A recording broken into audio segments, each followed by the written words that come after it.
It's every driver for themselves then. The lights coming on one by one. When all five go out, the action will unleash here, and unleash it does. Away we go here at the Red Bull Ring, and Schluter gets a very, very clean getaway. Dylan Fisher tries to hold the middle of the road to keep Jan Grankvist at bay, and he's been successful in doing so. But with that defensive action's really played into the hands of Mark Schluter then as they go on the long run up to turn 3. And here comes Grankvist round the outside of the AKA Hero car. Fischer breaks late to try and defend, tries to feed Grankvist into the path of Stefan Rult. And there we go. Dylan Fisher has been able to hold on to second position. We see a yellow in Sector 2, and it looks like Adam Maguire has hit trouble right at the start of the race as Grankvist continues to attack into turn 4. We see a replay here, so this is on Tom Stevens. Who does he clip? Oh, yes, he clips one of the Sachs cars. This is the other THR car that gets in a little bit of trouble. It was Maguire's wheel, and Stepkowski, sorry. So there's 2 wheels that went off on that occasion. 3 wheels, oh my goodness. Yeah. You see a little bit of side-by-side. That's Chris Shepard under attack from Robin Pansar, who snatches the inside at turn 3 there. We see Matthew Williams on the attack again against Istvan Stingel, goes around the outside. Does he get the move done? Yes, he does. And is he on the harder tyres as well? And Istvan Stingel goes off. What a shame. Dylan Fisher, and look at this, he's going for the lead. Here we go to the outside at turn 4. How hard will Mark Schluter defend this? Answer, pretty hard indeed. Hygo Poom coming through the final corner. What happens? Yes, just loops it. Looks like Hygo Poom has spun out of the final sector, out of 8th position, and now he's trying to keep Tom Stevens behind him for 11th position here. Stevens has got Lalu as well on the harder compound, right nipping at his heels with Handgraf as well, also starting to get involved in this pack as well. So big fight just outside the top 10 that Hygo Poom has unwittingly dropped himself into, as we see Jeffrey Fournier just slicing his way up the inside of Stein Handgraf. You see somebody peel into the pits there. Who was that? Stevens, that was Tom Stevens. Yes, it was. So see Grankvist pit from 3rd of Panzer, also pitting from inside the top 10 too. As look at that, they're all about to funnel in. And in fact, Schluter actually stays out. It's Fischer that responds to Grankvist's pit stop. And it looks like Martin, Moynier, and a couple of others as well, all steaming into the pit lane then. And there is Dylan Fisher, and there's Grankvist just catching up to the back of Luke Mitchell there. So he has jumped Dylan Fisher. Because Grankvist gets pushed wide there a little bit. Max Verstappen-esque from Luke Mitchell there. It's Matthew Williams, He's making a double move here. He's attacking Luke Mitchell up the inside at turn 4. And Matthew Williams gets up to 7th position there. And now Jan Grankvist has to get around the outside of Luke Mitchell, but is unable to do so. Dylan Fisher right on the back of them. And let's see where Schluter comes out in all of this. Here we go. So Grankvist up the inside of money, and there is Mark Schluter. It looks like they both have been able to get their way through, but here comes Dylan Fisher side by side with Mark Schluter, and he's just about been able to prevail. And Martin, is that Martin or one of the TOPs getting involved in this? And it's all getting very close into turn 3 there. So Schluter, by staying out the extra lap, has just lost the lead there. So it was a gamble from Edge Esports, but now they've got the fresher tyres as long as they can just hold on to track position here. And look at this, around the outside comes, that must be Martin, sorry, it was Martin. And there's Matt Williams just holds off Dylan Fisher crucially, and that is really going to help Jan Grankvist. That's a real shame for Fisher, but he might have to use up a little bit of extra push to pass to try and get this gap to Grankvist down now.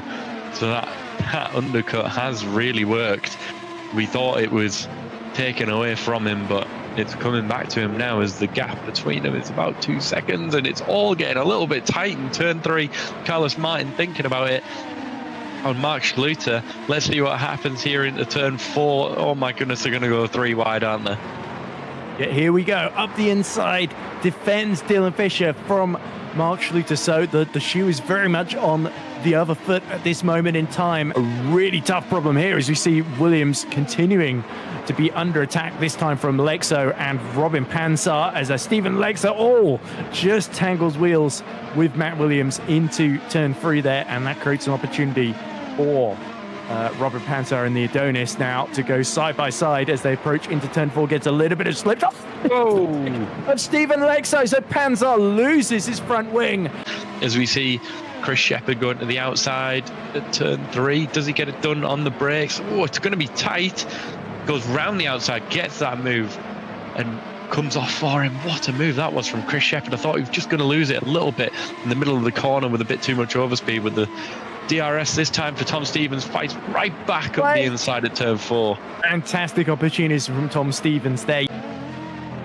Let's see what happens to Volt here. Oh my goodness. It's really the danger of that massive yellow curb at turn 1, isn't it? You can sort of beat yourself on it, get on the power, and then suddenly you're a passenger, indeed a very fiery passenger. And look at Ruel attacking Moynier just as Mark Schluter dives up the inside at turn 3, up the inside of Dylan Fisher there. Fisher could be a little bit delayed, needs to make sure Carlos Martin doesn't get involved, and Fisher, of course, will not have DRS because of how late Mark Schluter dived at the inside of him there. As look at this, Moynier trying to get back alongside Stefan Ruel there as they duel over 5th position. Moynier will have to come in from the outside here. It's going to need a brave move for the Epic Racing driver to hold on to 5th place here, but Ruel's got the inside into Verf. There we go, full commitment from the Frenchman, and Loic Moynier still alongside then as they travel towards Jochenrund corner.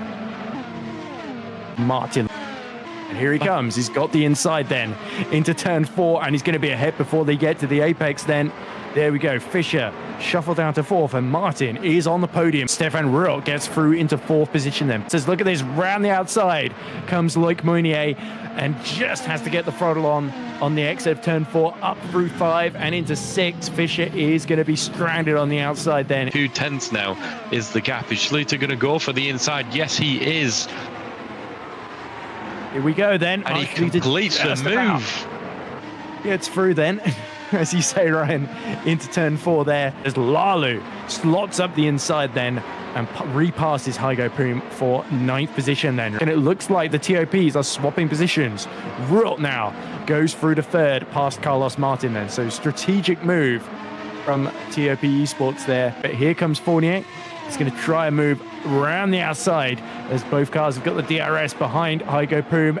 Oh, a late braking maneuver to stay ahead from Thomas Vack then. And now he's actually side by side with Hygo Poom, forced himself into making an overtake here, hasn't he?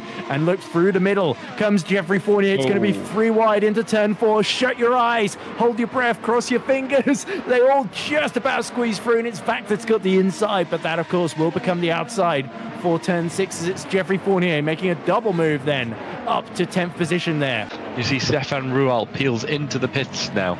And Mounier as well makes the move on Carlos Martin. Will it stick, or will Martin get back up the inside, which turns into the outside for the next one? Let's see what happens here. No, Loic's got the inside. Great move.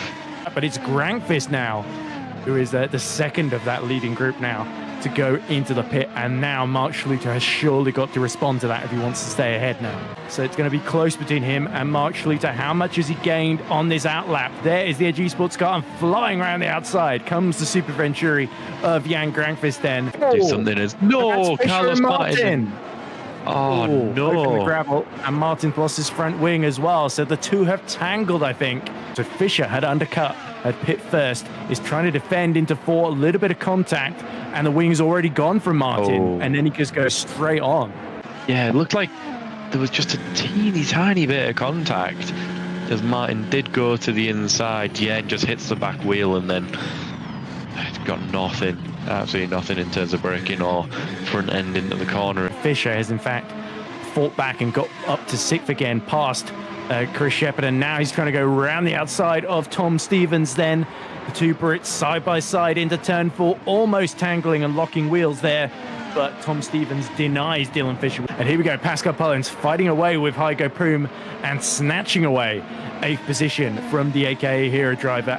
Non-positional more trickier in this race than holding on to the lead at the moment from the absolute force to this Mark Schluter, and this time he gets close. This time he pulls to the outside. Grankvist defends the inside. Surely he's going to break deep into the corner, forces Mark Schluter to go the long way round, but now Schluter is going to just about try and pull alongside, and again an aggressive dive, but this leaves him vulnerable because look at how far along the outside Mark Schluter's going through turns 6 and 7, and he's done it. The lead is once more in the hands of the Edge Esports driver. It's not done yet. Up the inside with the DRS into turn 3 comes the Filipino Finn in the Super Venturi then, and so the points leader wants maximum points once again. Mark Schluter now in defensive mode. The DRS wide open as they go into turn 4. This time Grankvist tries to go from the inside, has to back out again. So Mark Schluter survives another lap then. As Polenz is overtaken by Jeffrey Fournier for 7th position. That was quite the dive from Jeffrey. As Fisher now dives to the inside at turn 3 and pulls ahead of Tom Stevens, but Stevens undercuts underneath him and gets a brilliant drive to get back through. And in fact, I think Stevens also got the DRS here, so the straight line speed of that AKA Hero car is not enough to hold on into turn 4, and the more these battle, the more it drags Jeffrey Fournier towards them. Here comes Dylan Fisher then up the inside with the DRS. It's wheel to wheel into turn 4. Fisher pulls ahead. Stevens just holds on to the rear end of his car there, and Dylan Fisher gets back into the top 5. As I say that now is the DRS that's going to be helping Tom up into the braking zone of turn 3. Darts to the inside. Does he have the traction on exit to complete the move? Just about, yes. Who got the DRS though? It was Tom Stevens as well. Tom got the DRS, so... Schluter starts the final lap of the race with Grankvist still nipping at his heels 6/10 behind. As Tom Stevens desperately trying to defend from Dylan Fisher and Jeffrey Fournier there for 5th place, and looks like Polenz is caught right back up as well. Dylan Fisher gets into the DRS, and this could be his last opportunity as Schluter is coming towards the start-finish line now, and around the outside goes Dylan Fisher, but it's too deep. Tom Stevens slots his way back through, but it's Schluter that has won the Austrian Grand Prix from Jan Grankvist as Polenz is just held at bay by Jeffrey Fournier there. And it's a shame we couldn't see Mark Schluter across the line, but there he is. The two go side by side, and I think they really enjoyed that battle. That was a superb show that they put on for us. Mark Schluter takes his 2nd win of the season for Edge Esports, ahead of Jan Grankvist after a brilliant back and forth battle. Stefan Ruhr, I believe, takes his first podium of the season then for TOP Esports. Loic Mounier takes his first finish for Epic Racing Team in 4th, ahead of Tom Stevens then, who nonetheless recovered really well from outside the top 10, 11th to gain 6 places to finish 5th. Dylan Fisher will still get his best ever result in 6th, but after starting 2nd, he will certainly slightly rue what could have been a chance at a top 4 or top 5 at the end of that one. Jeffrey Fournier, a great recovery from him to finish P7 and to beat Pascal Polenz, with Lalu's late charge getting him into 9th. Chris Shepherd rounds out the top 10 to make it a double top 10 for G Sports for the first time this season.